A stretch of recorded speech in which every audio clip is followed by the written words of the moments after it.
Kai, what happened, bro? What happened, bro? It's the day after the big game against Arsenal, which you all know ended in a 1-1 draw. Martinelli scored for Arsenal with the help of our own Robert Sanchez, and then obviously Pedro Neto with his first Premier League goal for Chelsea, and what a banger it was. But let's talk a small bit about the game, but I want to bring up that Kai Havertz. You know what? Even players like Mohamed Salah get more respect, gave us more respect than Kai Havertz does. I don't know why he feels the need to shush the Chelsea fans, and then that was just unbelievable. I screamed at my TV. I was very angry at Kai Havertz. I don't really know what we did against him. We let him go to a London rival. We let him stay in London, and he decides to shush us. And let's be real here, Kai, you won't ever achieve the same things as you did at Chelsea, at Arsenal. So I don't know why you're shushing us. Like, a lot more players like Mohamed Salah, as I mentioned, he gave Chelsea more respect, and we just threw him away like nothing. But Kai Havertz, he got chance after chance. He performed overall poorly for us. He scored in the Champions League final. Thank you for that. But other than that, I mean, like, I don't care about you. And it was just so sweet to see his face when that goal was disallowed, and to see all the Chelsea players that was on him all goddamn game long. I'm talking Caicedo, I'm talking Reece James.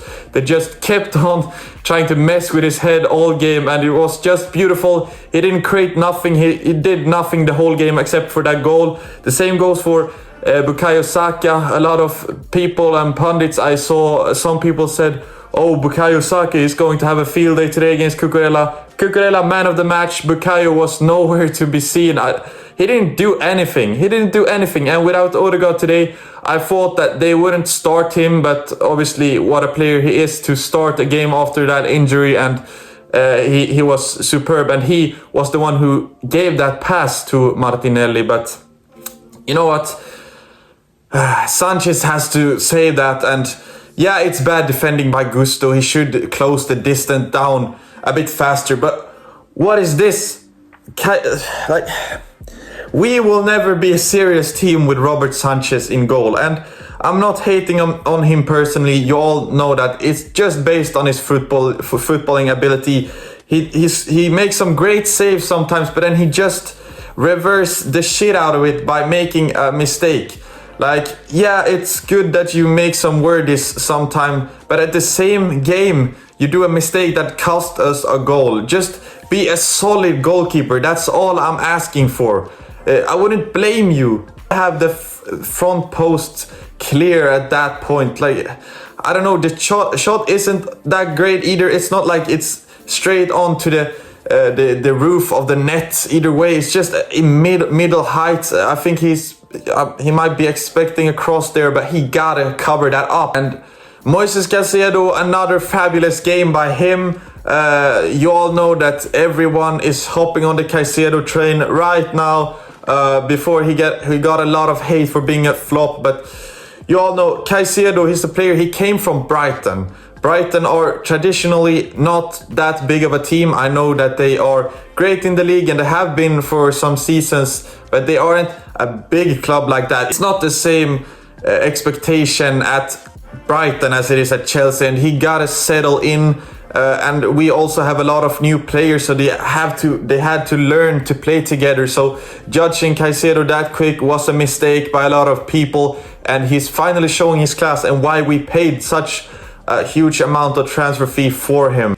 Sometimes it is like that with players. Look at Fabinho. What I remember, he wasn't that great in his first season, and then he became one of Premier League's best CDMs. The same with Rodri. He wasn't bad the first season, but the revolution that he has now, that he has won the Ballon d'Or and stuff like that. So people are too fast on jumping on agendas towards some players. Like, I get it if it is a more proven player, a player that has played for a big club before, maybe you gotta put some more pressure on them. But if it is a player like Caicedo, just relax. It's only because of the price tag, and that is a fair point. Look, if the price tag would would have been a lot smaller, then obviously people wouldn't have clowned him as much. So that's a thing to keep in mind. But I think putting so much pressure on a player like Casero, it's not fair for him. It's not his fault that we paid so much money, and I'm so glad that he is showing the value and is fighting very hard for our team, and is showing the love that he has for Chelsea, unlike certain players in the other side. I'm just generally, what's the point of Havertz even doing that celebration? You haven't won anything at Arsenal. Yes, you've had an okay season, but you're still kind of hit or miss. Sometimes you're okay, sometimes you just ghost, like yesterday, except for that goal chance, which could have been, it was controversial. I mean, if he was onside, there was a lot of complaining by our players to the referee that he didn't blow the whistle. I don't know, we don't have to think about that and talk about that. So I'm happy that it was offside, so we can't discuss the refereeing decision there. I don't know, but it's just so unnecessary. Like, why do that? Why do that? I know that he probably got some stick from the public, but what do you expect when you go from Chelsea to Arsenal? You gotta be able to handle that and show some respect, man. But I guess if you like, some people like the shithousery, but then it is great when the shithousery backstabs and you look like an idiot or a prat, as Mark Goldbridge would say. But yeah, that's about it. Could go more in depth. Some people are also saying that Palmer was ghosting, and he's always ghosting in big games. But okay, he picked up an injury. I don't think he was fully fit, or he was fit, but he has been injured. So he has missed some training sessions, and just stop with the Palmer big games agenda. People are just finding ways to hate on everybody, you know. Bukayo Saka didn't do anything either. As I said earlier, I didn't see him during the game. Cucurella, what a performance.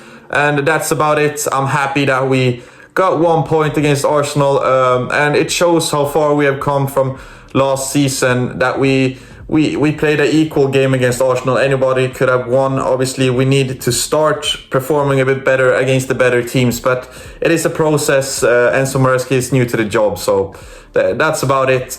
See you all, and drop your comments down below. What do you think about Kai Havertz? I'm not going to take it. I'm not going to have it on the channel if it is a positive comment. I'm just joking, but see you.